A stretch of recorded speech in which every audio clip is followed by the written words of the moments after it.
Now, I will be talking to you about chest pain. What will happen? Something I might have discussed earlier, and that's why I will just tell you that we have discussed it. Am I right? Now, I am talking about chest pain. The most common cause of chest pain is ischemic heart disease. Do you agree with me?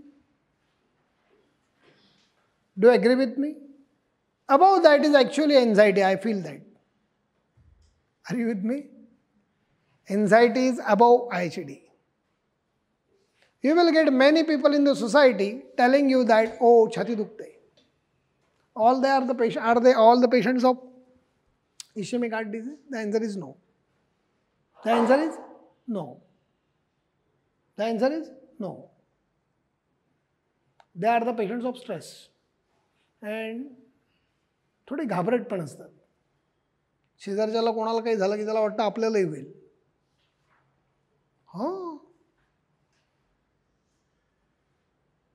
Getting my point? Now, the IHD can be divided into a stable angina, unstable angina, and variant angina. I should tell you the presentation. Yesterday I told you how IRD presents. बागेत फिरला गेलेले आजोबा सांगितलं ना तुम्हाला. Now, in those patients who are very much normal at the time of rest and they develop breathlessness when they go for exercise or exertion are the typical patients of stable angina.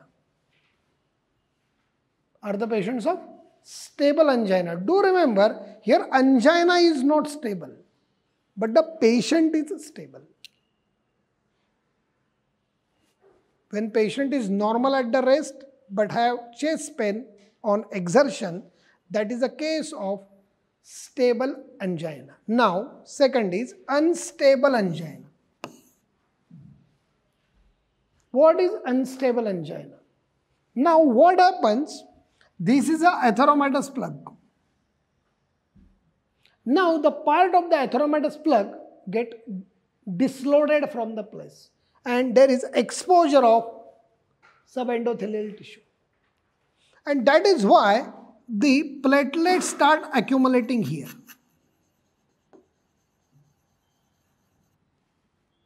Now tell me, my dear students, whether the platelet will accumulate immediately or one by one, slowly. Slowly actually. Actually it depends upon how much area is exposed. If the area small is exposed, they will accumulate slowly. But larger area is exposed, they will accumulate at a time. It depends upon how much area is exposed. Am I right, my dear students? Now, my point is that now this patient will have chest pain. Yes. Now, this block is so big that the patient will have chest pain even at rest. The first point. Am I right? Now, the accumulation of this platelet is going on. And that's why after some time, it will be like this.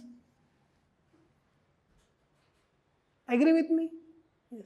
Now the chest pain, which was earlier by say 15 minutes, 20 minutes, will be increasing.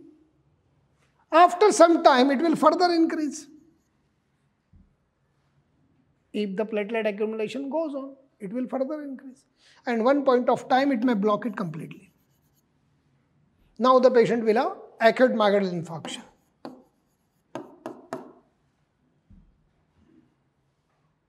This is actually unstable angina. I should tell you, it is also known by the name pre-infarction angina. It is also known by the name pre-infarction angina. Why? Because many times unstable angina end into acute myocardial infarction. Here, there is dislodgement of the atheromatous plug. The process of thrombosis has already started. And this is how the patient experiences chest pain even at the rest. Patient experiences chest pain even at the rest. Are you with me?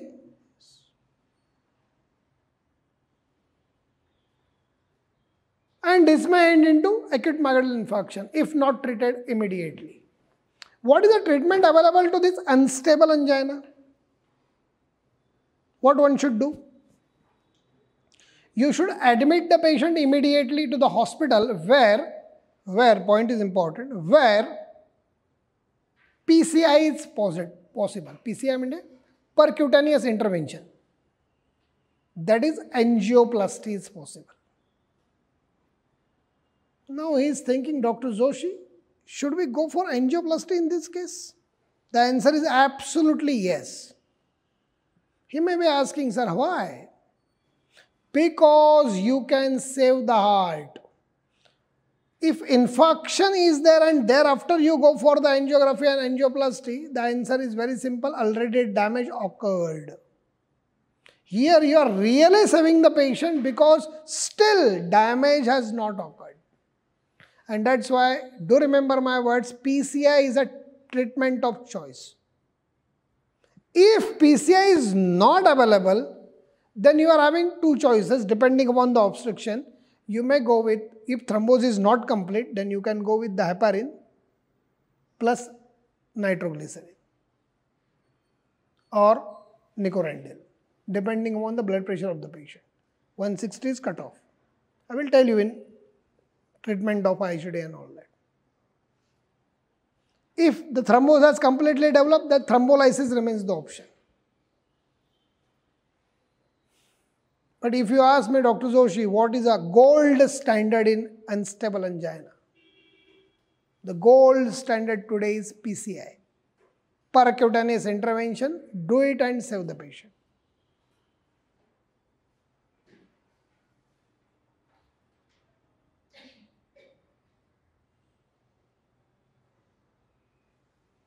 Getting it? Yes.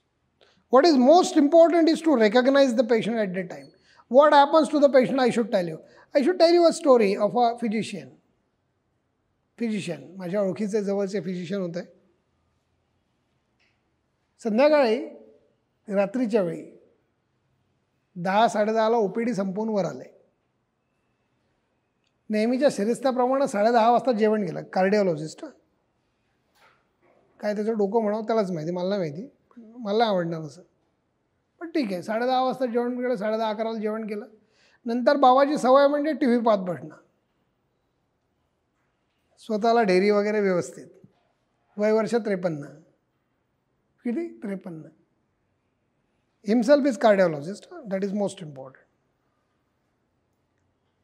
Now, what happened to him? Everyone in the family was sleeping. 53 years old male, watching TV.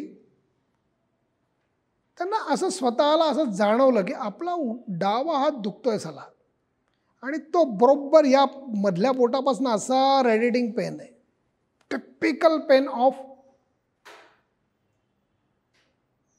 Unstable angina. He was clever enough. त्यांनी काय केलं? त्यांनी तो telephone कसा तरी जवळ ओढला आणि दुसऱ्या कार्डिओलॉजिस्ट मित्राला फोन केला की इट इज काय, that is very important, it is typical unstable angina. Please manage everything. काय सांगितलं? Please manage everything. बाकीची माणसं त्यांचे ते पेशंट हे वरती राहत राहायचे सर. माणसं पळा वगैरे खाली हॉस्पिटल ना, पळा पळ येऊ ती सगळी गोष्ट. तोपर्यंत ती त्यांची कार्डियाक ॲम्ब्युलन्स आली. पण सरांना शिफ्ट केलं. Immediately PCI had been done and saved the patient, saved the doctor. आता मी तुम्हाला एक्झॅक्ट ही स्टोरी सांगण्याचं कारण सांगतो. आणि मी कार्डिओलॉजी शब्द 3 वेळा म्हणालो. याचं कारण आहे की त्यांनी ते ॲक्सेप्ट केलं होतं इमिडिएट की हे तेच आहे सालं. या भानगडीत तो पडला नाही की मला कसं काय होईल. जनरल माणूस असतं तर काय केलं असतं? त्यांनी सगळ्यात पहिल्यांदा बायकोला उठवलं असतं. म्हणजे पहिला ताप सुरू नाही समजलं. आता दोघांनी डिस्कशन केलं असतं की काय झालं. तिने सांगितलं असतं मुंग्या येतात तेल आणि तेल. नाही ते लावणार, हात वर झटकून बिटकून, मला काही नाही होत. You are losing the golden minutes, golden hours. कारण प्रत्येक मनुष्याला या पृथ्वी तलावर आल्यानंतर असं वाटतं की मी अमर आहे. आणि काहींना तर इतकं अमर वाटतं की त्यांचं वागणंही अमरत्वासारखंच असतं. ती हुशार माणसं या जगातली ज्यांना माहिती आहे की आपण अमर नाही आहे, आपण मनुष्य आहोत. इतरांना जसे त्रास होऊ शकतात तसे सगळे त्रास आपल्यालाही होऊ शकतात. त्या सरांचा सगळ्यात मोठा गुण कुठला?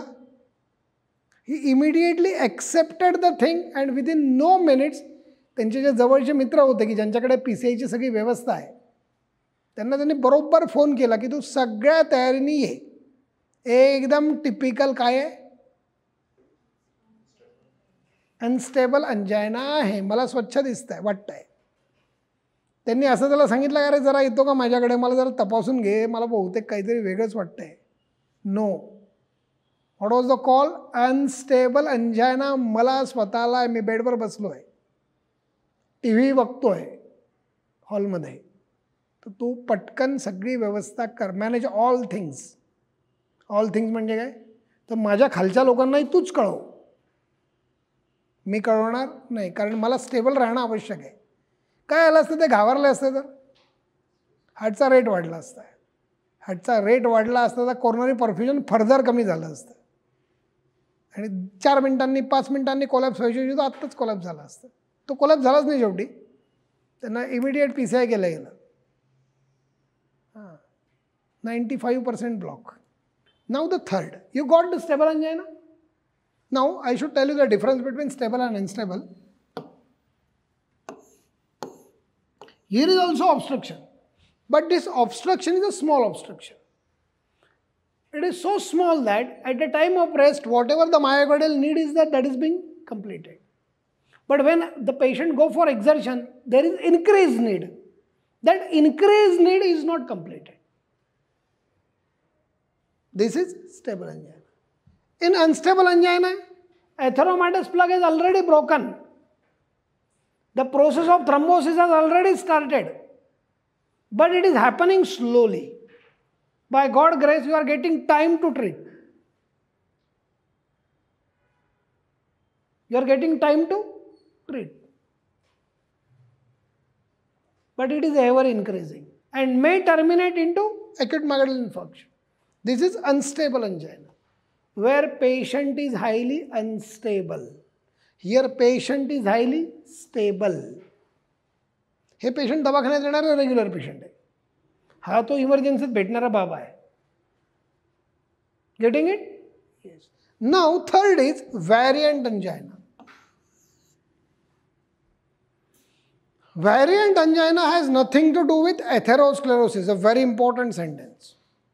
Variant angina has nothing to do with atherosclerosis. It is just the spasm of the coronary. The spasm may be severe, mimicking acute myocardial infarction, and may get relieved in 5 minutes and may take hours to relieve. May take hours to relieve. Now I must tell you the finding. The finding is that in these variant angina cases, the patient is having some stress like that, and patient present with severe chest pain or chest pain, and if you take the ECG, my sentence is important, it shows ST elevation. The point is very important. I am talking about ischemic heart disease. In ischemic heart disease, all of you know that there is ST depression. But in variant angina, remember my words, there is ST elevation without reciprocal changes. There are no reciprocal changes. Reciprocal म्हणजे AMI मध्ये ज्या लीड्समध्ये, समजा anterior लीड्समध्ये ST elevation आहे, तर inferior लीड्समध्ये तुम्हाला ST depression दिसायला पाहिजे. त्याला म्हणतात रेसिप्रोकल चेंज. आणि हा इतका पक्का असतो की without doing anything you can thrombolyse the case. बाकी काही करण्याची आवश्यकता नाही. It is gold standard. Getting it? But in this case patient is having chest pain, ST elevation you will find, but there is no ST depression in reciprocal leads. One. Second, enzymes are always normal. When enzymes are normal, ST elevation is there and there is no reciprocal changes. The ST depression is not observed in the ECG. Even with the serial ECG. Serial ECG 10-15 मिनिटांनी 10-15 मिनिटांनी ECG काढणे, त्याला serial ECG म्हणतात. Even with the serial ECG, you are not getting anything. Then it is likely to be a case of unstable angina. What is the treatment of variant angina? What is the treatment of variant angina? Generally, we prefer to go with nitroglycerin. You may prefer to go with calcium channel blockers also. Option is available. You just want to dilate the vessels. Nitroglycerin is most preferred. Or Nicorandil you can use. Nicorandil can also be used. Are you with me? Am I right? Yes. Now what happens? I should tell you that also. The patient had severe chest pain, you gave him the drugs and you saved the patient. Naturally, after say 12 hours or more than that, patient get completely settled. As a part of routine practice in such a severe chest pain, what do you do? Advise to go for angiography. When this patient go for the angiography, in most of the cases you will find clear coronaries. Absolutely normal coronaries.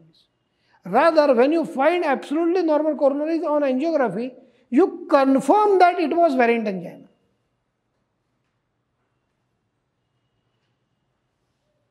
The cases of variant angina are very less. Rarely you will come across this variant angina. तुम्हाला एक मी थोडा ऑब्झर्वेशनचा part म्हणून सांगून ठेवतो. हे घरी काही भांडणं झालेले लोक असतात ना, त्यांच्यामध्ये बऱ्याच वेळा तुम्हाला व्हॅरियंट अंजाना बघायला मिळतो.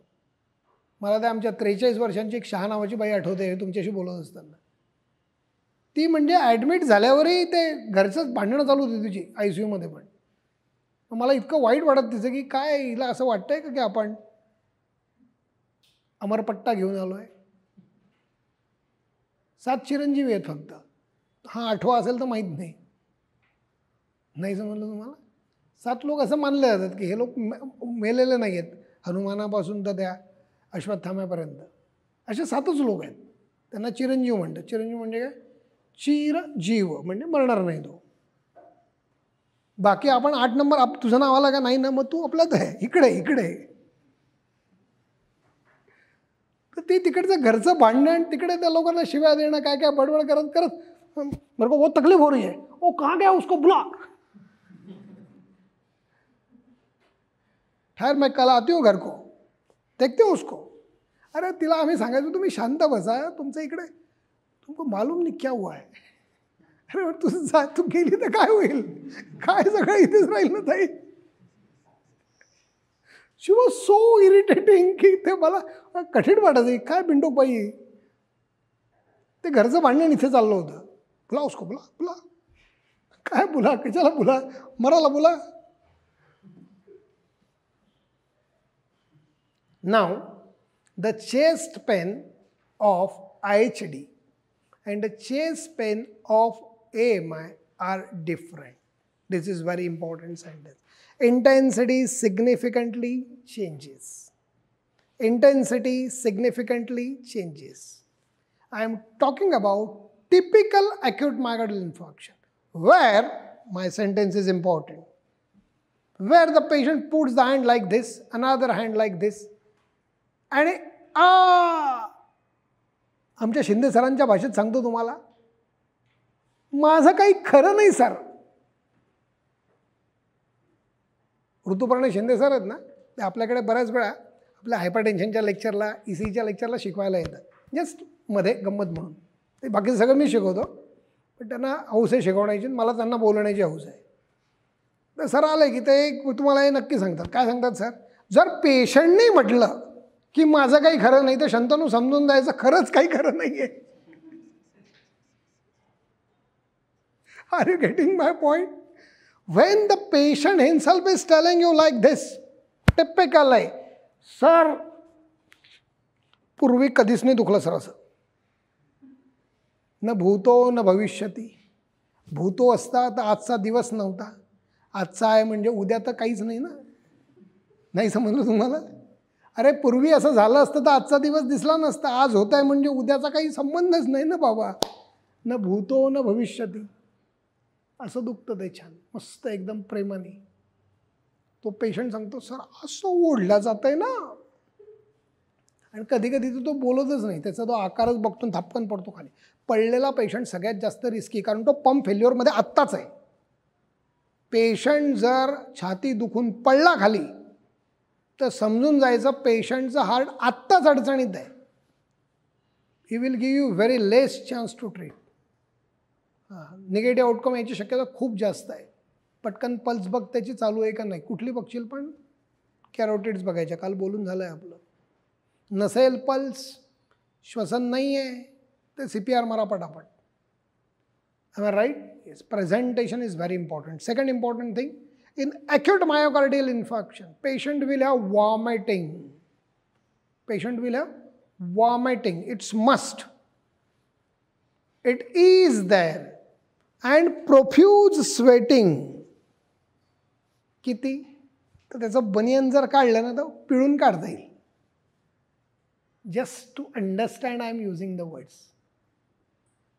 मराठीत त्याला म्हणतात दरदरून घाम येणे.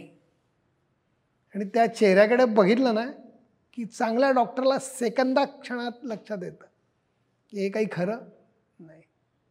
बघा आपला सेटअप कसा आहे त्याप्रमाणे निर्णय घ्या पटकन. सेटअप असेल चांगला, ट्रीटमेंट सुरू करू. आपण साध्या ठिकाणी प्रॅक्टिस करतो आहे, माझ्यासारखी छोटीशी OPD आहे तर नको, त्याला रेफर कर लगेच. मी खूप वेळा सांगून झालं आहे, good referral is also good practice. हां, यू आर द जज टू डिसाइड इट. काय केलं पाहिजे आत्ता.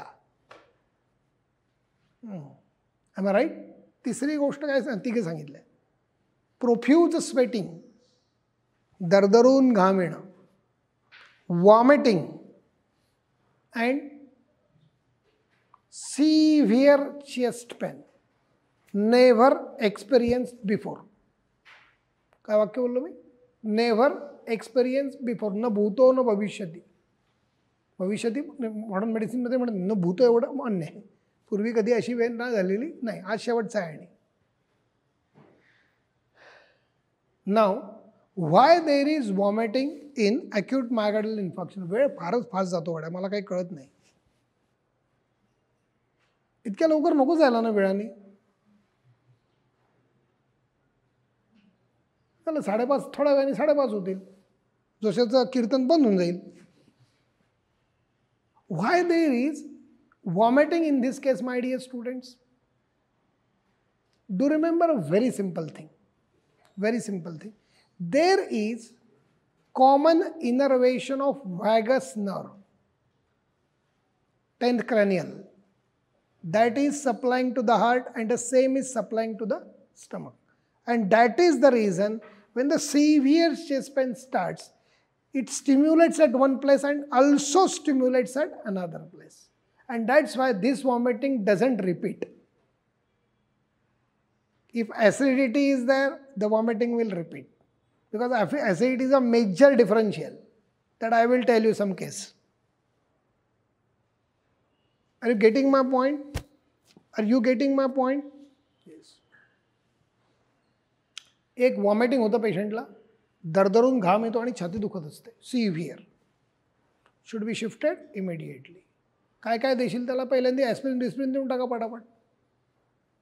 क्लोपिडोग्रेल असेल तर डिवेल अँटीप्लेटलेट देऊन टाकायचं. क्लोपिडोग्रेल, ॲस्पिरिन द्या. आणखीन काय द्यायचं? सॉर्बिट्रेट देऊ का त्याला? सॉर्बिट्रेटची गोळी देऊ का? सॉर्बिट्रेट म्हणजे isosorbide dinitrate. Right now today AHA recommends only 5 milligrams. 5 milligrams. त्याचं गणित शिकवून टाकतो तुम्हाला पटकन. हे जे सगळे आहेत हे व्हॅझोडायलेटर्स आहेत. त्यांनी व्हायचं काय, पूर्वी काय व्हायचं, when I was a student, आमच्याकडे मामा असतो ना हॉस्पिटलमधला, त्याच्याकडे पण सॉर्बिट्रेटच्या गोळ्या असायच्या त्यावेळी. आणि सांगितलेलं असं असायचं की कोणी सांगितलं छाती दुखली त्याला एक गोळी द्यायची मग सांगायला यायचं. This was a practice in the earlier days. But what happen, suppose I am giving 10 milligram by sublingual route, 10 milligram orally, isosorbide dinitrate. तर BP सडनली खाली चाललं जायचं. तर दिस आर पेरिफेरल व्हॅझोडायलेटर्स ना. आणि patient go into shock, त्याचा heart attack बाजूला राहतो, तो कुठे लँड अप व्हायचा, शॉकमध्ये. And it really complicate second myocardial infarction. मग त्याचे स्टडीज झाले आणि हळूहळू लोक अशा निर्णयाला आली की साला हे जास्त वापरायला नको. आणि म्हणून आत्ताचं करंट रिकमेंडेशन आहे AHAचं. AHA recommends that in the hospital setup you try to avoid nitroglycerine.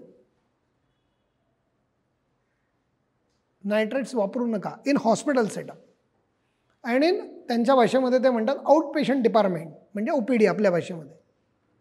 In out patient department load the patient to only 5 milligrams of dinitrate and shift him to the facility. Facility म्हणजे जिथे सगळी व्यवस्था आहे. बरोबर. Aspirin दिलं, clopidogrel दिलं, आयसॉर्बेट डायनायट्रेट दिलं, आणखीन काय द्यायचं, ॲट्रोवास्टॅटिन द्यायचं. किती मिलीग्रॅममध्ये द्याल, पण 80 मिलीग्रॅममध्ये द्यायचं. आता तुम्ही म्हणाल सर आत्ता त्याचा कोलेस्ट्रॉल कमी करायचा आहे आपल्याला, एवढ्या वेळेवर काय बिनडोकपणा आहे हा. No, it is not meant for it. तिथे ॲट्रोवास्टॅटिन जे आपण वापरतो, तर ॲट्रोवास्टॅटिनची एक वेगळीच प्रॉपर्टी आहे and that is plaque stabilising property. काय म्हणतात त्याला. And that is exhibited at 80 milligrams. हा रेग्युलर डोस नाही आहे. रेग्युलर डोस किती आहे, 10, 20, 40. हा 80 milligrams डोस द्यायचा असतो. तो त्याच्या प्लग स्टॅबिलायझिंग प्रॉपर्टीचा पार्ट म्हणून द्यायचा असतो. या सगळ्यांना मिळून कॉमन शब्द काय असतो, लोडिंग.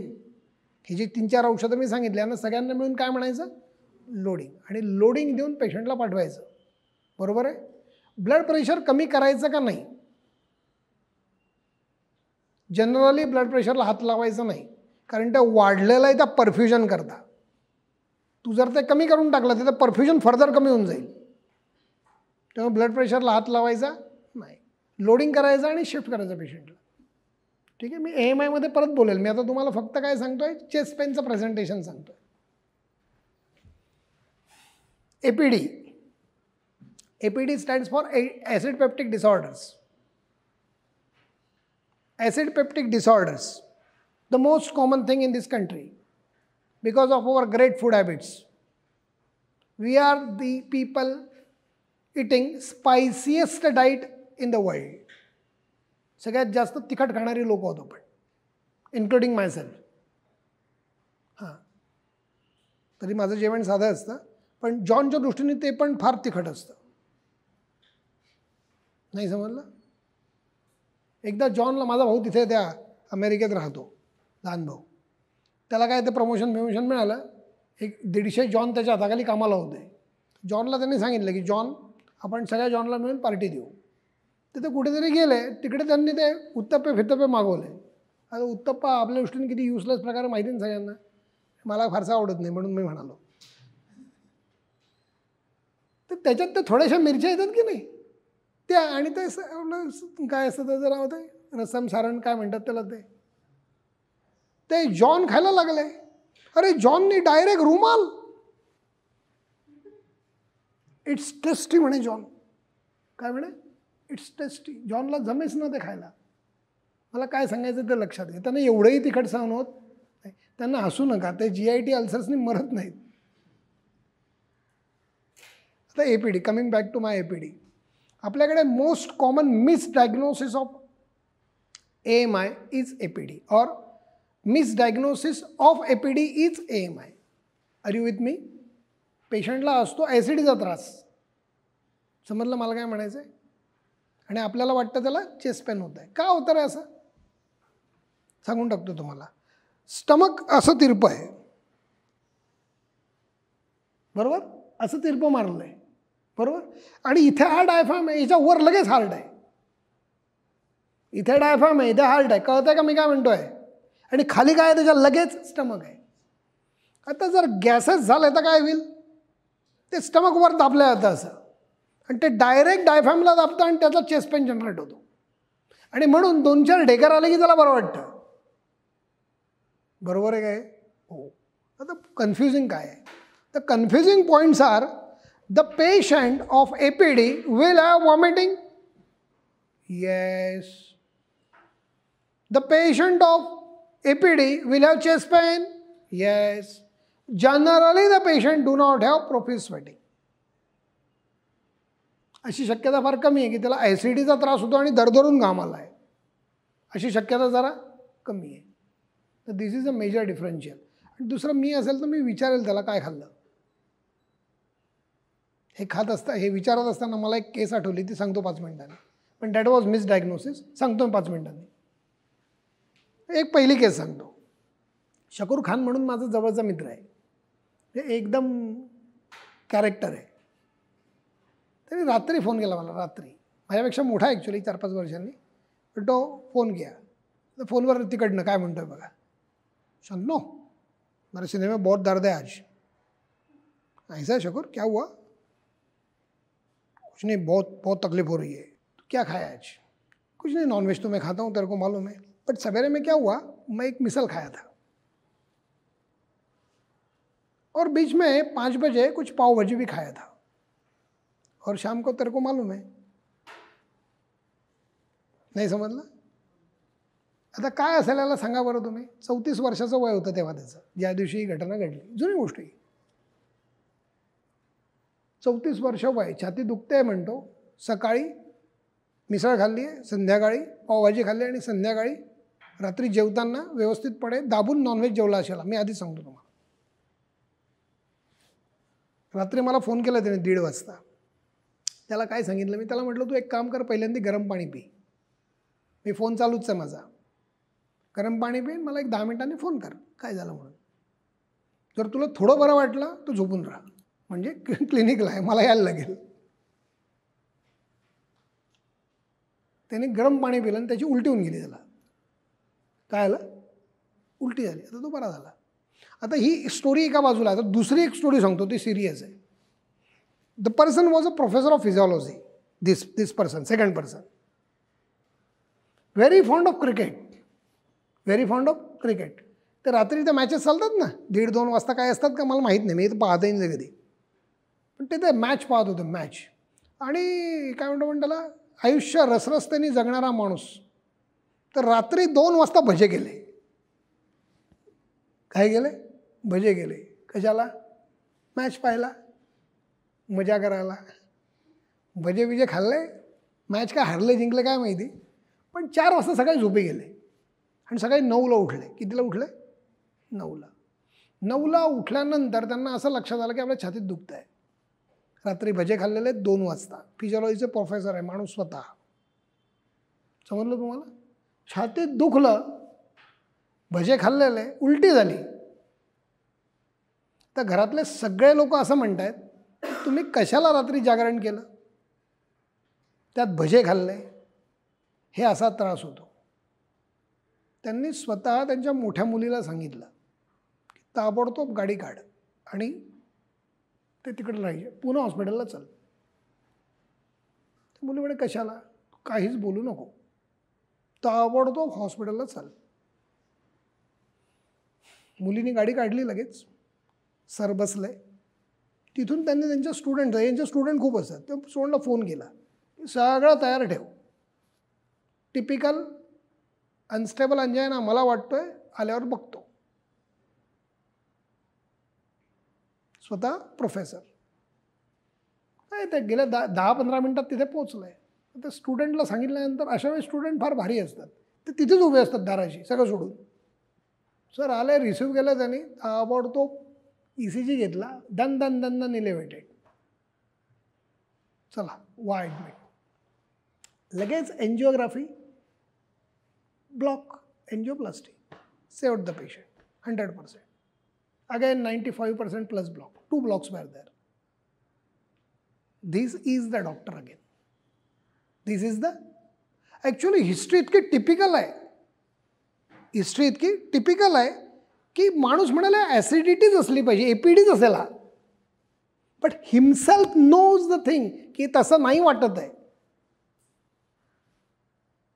एक्झॅक्ट अपोजिट 2 गोष्टी सांगितल्या मी तुम्हाला आता.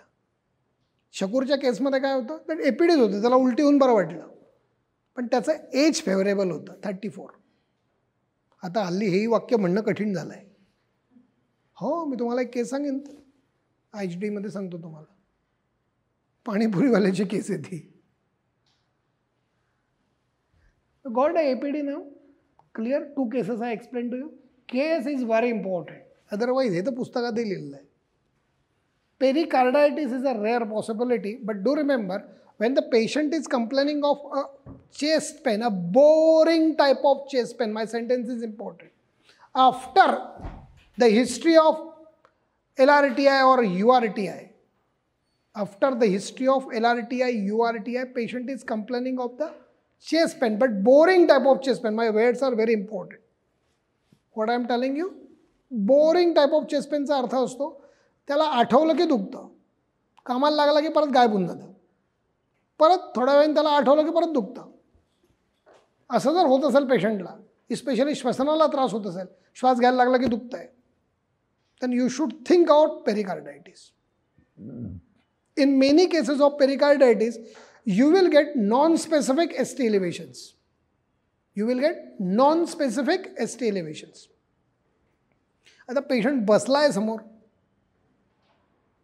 गप्पा मारतोय आणि ST एलिव्हेशन दिसत आहेत आणि ते व्यवस्थित पॅटर्नमध्ये नसतात. म्हणजे लीड 1 मध्ये पण आहे, 2 मध्ये पण आहे, 3 मध्ये पण आहे, इकडे V5 ला आहे, नंतर AVL मध्ये पण आहे. त्याला पॅटर्न नाही आहे कुठला. कळतंय का मला काय म्हणायचं आहे?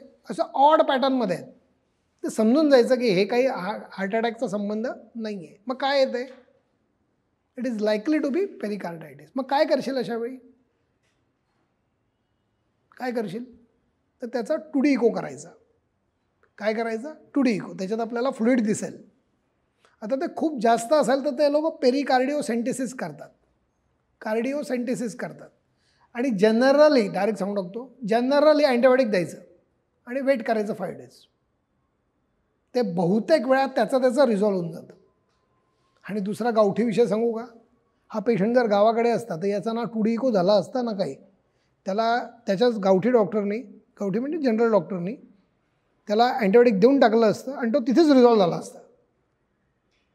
हे आपण आपल्याला समजतं, अक्कल आहे म्हणून डायग्नोसिस दिलं त्या गोष्टीला. तर आपण सांगू शकतो पेशंटला की हृदयाच्या आजूबाजूला पाणी झालं आहे, तो म्हणेल मग काढा ना बुवा. तर आपण फार काही घाबरण्याची आवश्यकता नाही, मी अँटीबायोटिक देतो, बघू आपण काय होतं, परत एक 3 दिवसांनी 5 दिवसांनी आपण बघूया. ते बऱ्याच वेळा त्याचं रिझॉल्व्ह होतं. काही वेळा बाकी तुला मग कार्डिओसेंटेसिस करावं लागतं. तो कार्डिओलॉजिस्ट ते करेल, तुझा विषय नाही आहे तो. पण लगेच घाबरवून टाकण्याची पण आवश्यकता नाही. पण जनरली काय होतं, आपण हृदयाचं काही सांगितलं की तू जातो पळून कुठे, कार्डिओलॉजिस्टकडे, जाऊ द्यायचं, हरकत नाही. Are you getting my point? You got the pericarditis. हा पेरिकार्डायटिस ॲडल्टमध्ये जास्त सापडतो का बच्चूमध्ये रे? हां दॅट इज व्हेरी इम्पॉर्टंट. त्या निमोनियाचं कॉम्प्लिकेशन म्हणून हा बऱ्याच वेळा बच्चूमध्ये सापडतो, असं लक्षात ठेवा. कॉम्प्लिकेशन ऑफ निमोनिया म्हणून तो बच्चूमध्ये बघायला मिळतो. किंवा निमोनियाचं प्रमाण ॲडल्टमध्ये जास्त आहे का बच्चूमध्ये जास्त आहे? पेडियाट्रिक एज ग्रुपमध्ये जास्त आहे. Now this is also very important. Esophageal spasm. Esophageal spasm. What happens? Suppose a person is there and he ate in the late night, he ate some spicy food.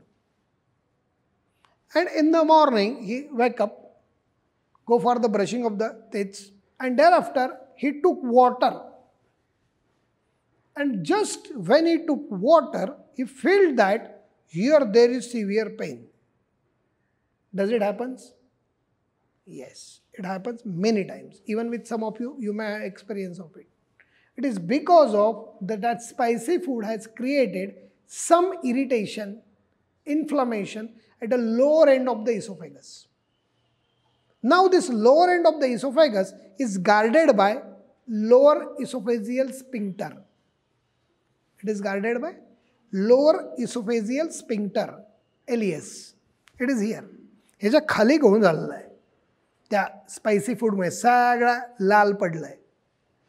Now when you take water, body decide whether to give this water the route or should not give the route. And that's why ileus is tightly closed.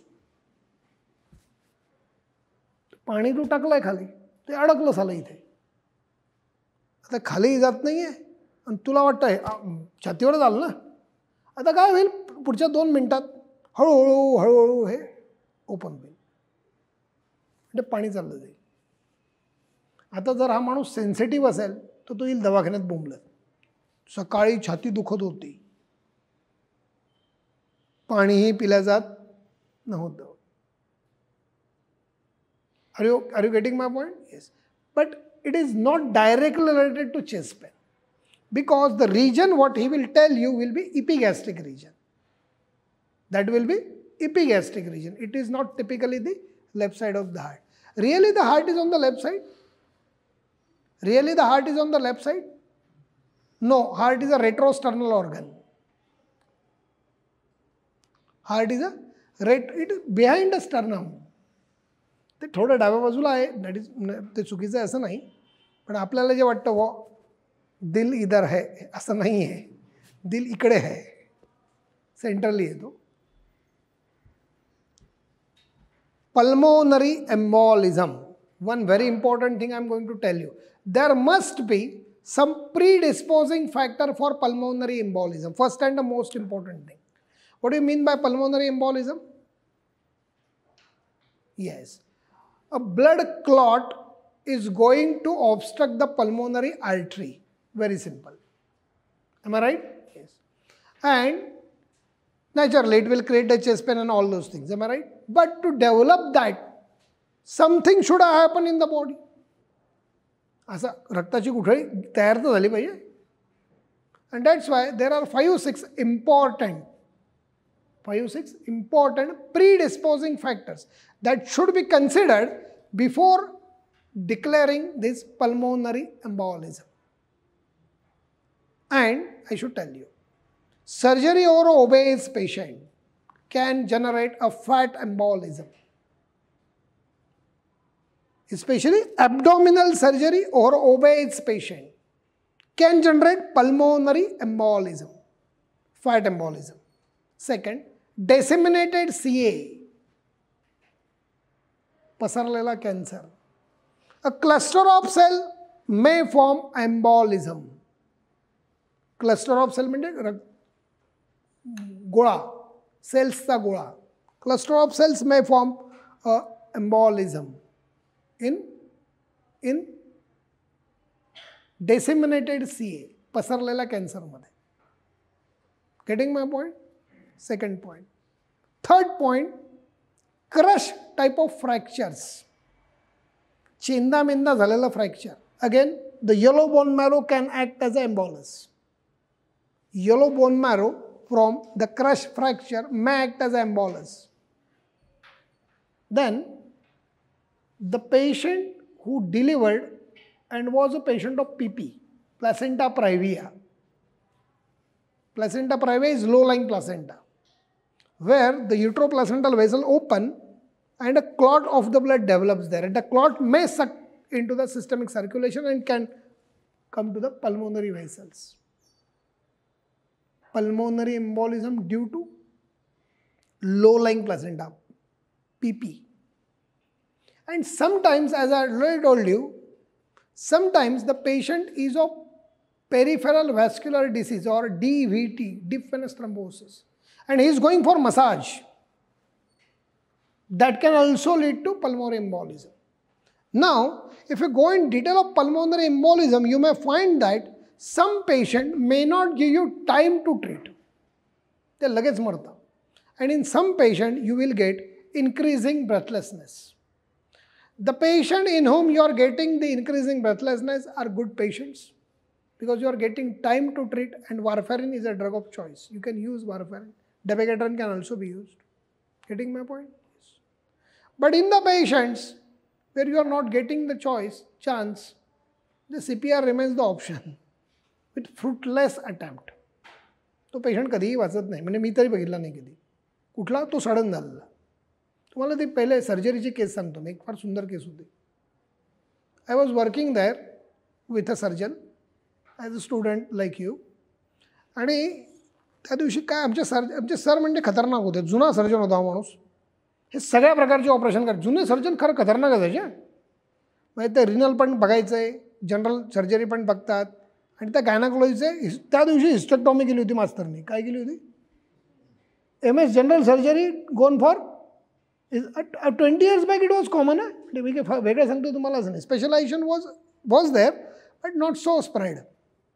20 वर्षांपूर्वी जेव्हा मी student होतो, 25 वर्षांपूर्वी मी student होतो म्हणजे 25 वर्ष पाहिजे. तर what happen, जाड बाई होत्या त्या, मुस्लिम समाजाची स्त्री होती, एकदम जाड, आणि तिला आणून टाकलं.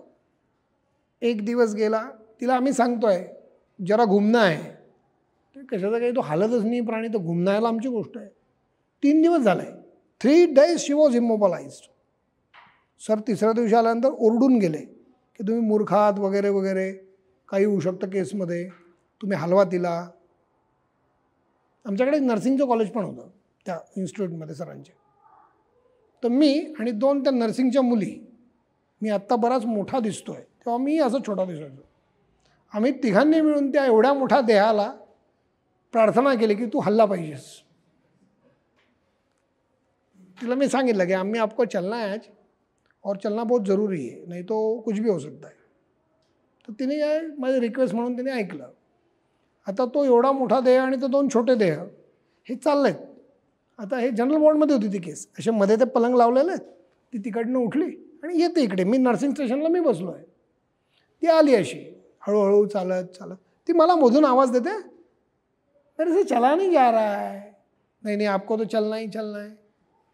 आणखीन तिने 2-4 पावलं टाकली. पुढे ती म्हणते नहीं नहीं नहीं मेरे सीने में जरा दर्द है, कुछ नहीं है, चलो चलो चलो. ती टर्न केला तिने, आता टर्न केला, चालली. आता तिच्या बेडला परत जाईल ना, ती नर्सिंग स्टेशन इथे आहे, ते आता परत जाणार आहे. ती चालली परत, ती चालली. तर मग तिने मला सांगितलं नहीं नहीं नहीं मेरा जी घबर रहा है, कुछ नहीं होता है, चलो.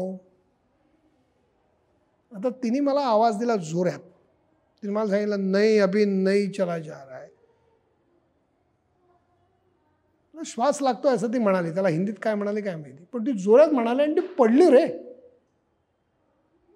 शेवटच्या म्हणण्याला तिने काय सांगितलं, माझ्याकडनं चालला जात नाही आहे, आणि तो मोठा देह त्या 2 छोट्या देहांवर कोसळला. मी पळतच गेलो तिकडे, बघतो तिला पल्स नाही. आता मुलीच्या होत्या तर गेल्या पळून सरांकडे, सरांना बोलवायला, आणि मी CPR देतोय, ECG flat line, ECG flat line. मी आपलं फूस फूस फूस, सर आले, मी मला फूस फूस फूस सरांकडे बघतोय. सर असे उभे आमचे.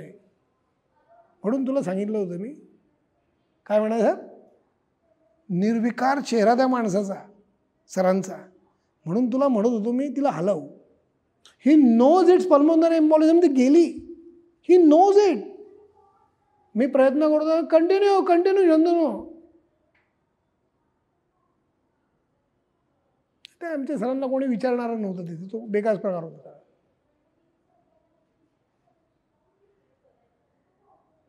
जळगावचं आहे का इथे कोणी, भंगाळे सरांकडची केस आहे, तर भंगाळे सरांना येईल का कोणी विचारला, 0 शक्यता आहे. ते महापौर होते वगैरे, ते सगळेच होते, हे तुम्हाला सांगितलं नंतर. पण जळगावला कोणी भंगाळे आडनाव सांगितलं की काय व्हायचं ते समजलं तुम्हाला. त्यांच्याकडे मी होतो कामाला, सरांकडे. तर त्यांनी ते नातेवाईकांना येऊन समजून सांगून दिलं की काय यायचा यायचा हो गया, येऊन चाललं गेलं. तो राडाबिडा विषय नाही काही. What was the case? Obey's case. Must be mobilized earlier after surgery. आत्ता जर अशी केस असती तर काय केलं असतं, तर LMWH चालू असतं केसला, लो मॉलिक्युलर वेट हेपॅरिन चालू ठेवलं असतं. हे असे लफडे होऊ नये म्हणून हे LMWH दिले जातं, लो मॉलिक्युलर वेट हेपॅरिन कंटिन्यू केलं जातं. Should it be given? अरे इट मस्ट बी गिवन बाबा, अदरवाईज हे असं लफडे आलं तर कसं झालं. Everyone is with me? Now there are many cases of pulmonary embolism I can talk to you. I just given you the one idea. Now this is again funny. Prolapsed mitral valve. Prolapsed mitral valve. This is always a boring type of chest pain with palpitations. Boring type of chest pain with palpitation असं presentation असतं prolapse of मायट्रल वॉलला. याला actually काही करत नाही आपण, त्याला फक्त प्रोपानॉल लायझन गप बसवायचं. प्रेझेंटेशन कसं असतं, how is the presentation is important. Now I should tell you the case only. One of our students came to me in the class of medicine, came to me telling me that, sir, I am having palpitations and chest pain. Young boy of 22 years telling me chest pain, palpitation. I examined the fellow, told him nothing is there, gap. परत 2-3 दिवसांनी तो भेटला मला. Sir ते काही बरं वाटत नाही आहे, रॅनिटिडीन. काय का बाहेरचा खातबीत असेल, हा काहीतरी छातीत होत असेल, किरकिर करतोय, घाबरट वाटतोय, रॅनिटिडीन. परत 3-4 दिवसांनी आला होतो. काय आला? काही नाही म्हणे सर, काहीच होत नाही, पण ते धडधड जात नाही ना माझी, दुखतं मला. खरं तू वर्गात तो बसतो तेव्हा दुखत ना, ते लक्ष गेलं की दुखतं सर.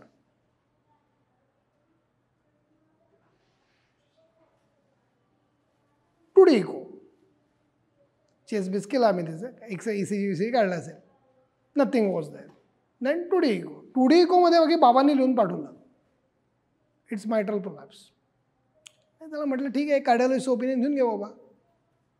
त्याने काय लिहून पाठवलं? प्रोपॅनॉल. Then discussed. काय आपले दोस्त असतात की नाही, सगळ्यांशी डिस्कस करून ठरवून टाकलं काय मायट्रल प्रोलॅप्समध्ये विशेष काही बघायला मिळत नाही. त्याची सर्जरी पण तुम्ही केलीच पाहिजे अशी अजिबात आवश्यकता नाही. फक्त हे त्याला सहन करता आलं पाहिजे. त्या पाल्पिटेशन करता काय देऊन ठेवलं आहे त्याला? 10 milligrams ऑफ प्रोपॅनॉल. ओडी द्या, बीडी द्या, depending upon the need of the patient. You can use it even TDS. त्याचा डोस तुम्ही दिवसातनं 3 वेळा पण देऊ शकता. सर्वसाधारणपणे एकदा द्यावा. Getting my point? Yes. Now I'm talking about the chest pain and my differential is anxiety. Do you agree with me that anxiety is a major differential of chest pain? Yes. Especially when, my dear student, someone is died of acute myocardial infarction. Are you with me? Yes. In the earlier days, there was a VRS syndrome.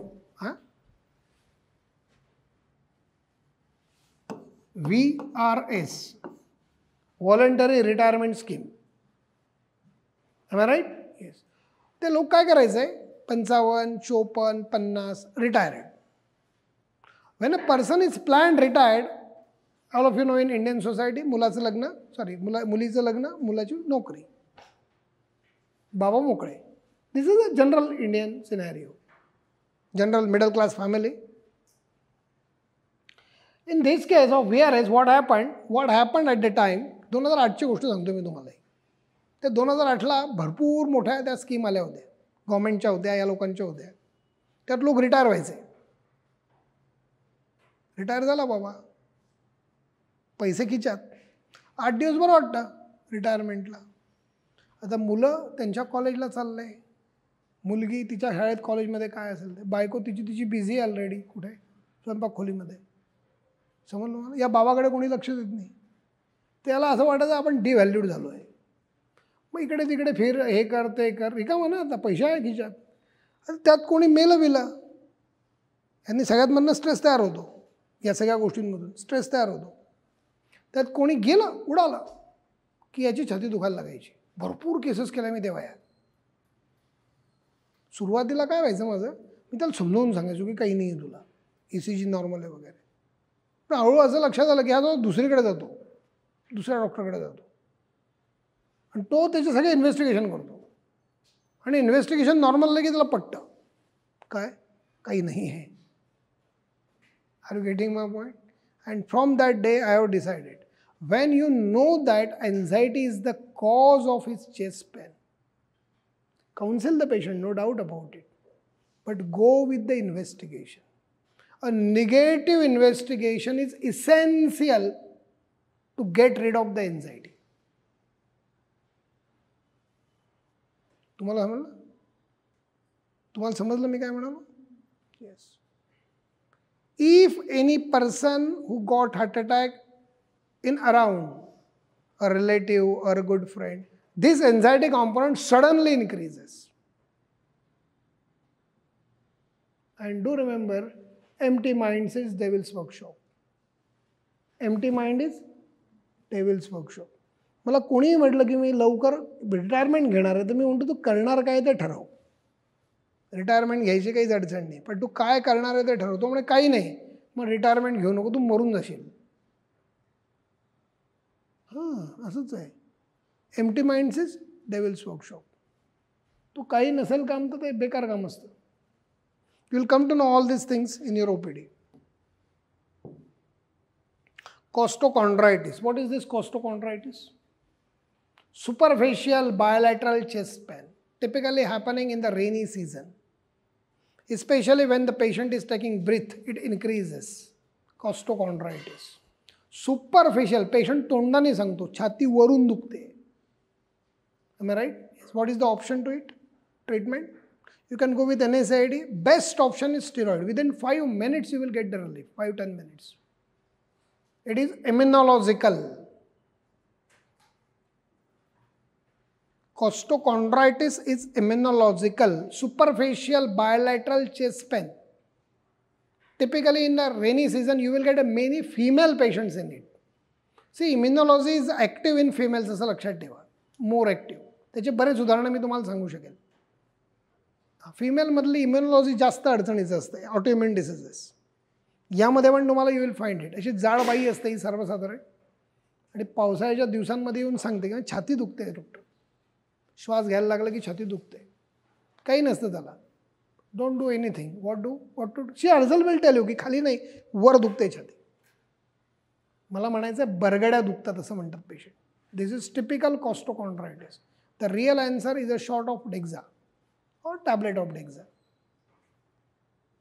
Short of Dexa I will prefer because you give 8 milligrams or 4 milligrams at least. So that an immediate relief will be there, patient will be happy. In rainy season you will get many immunological complications. Yes. वर्षा ऋतूत वाताचा प्रकोप आहे. ते शास्त्रात जसं दिलं आहे तसंच तुम्हाला बघायला मिळतं. अदर शास्त्रात लिहिताना ते बघूनच लिहिलेलं आहे. तुम्हाला समजलं मी काय म्हटलं? You will get many immunological complexes during rainy season. This is common. This costochondritis typically you will find at that time. Superficial bilateral chest pain typically in the rainy season, especially with the obese ladies.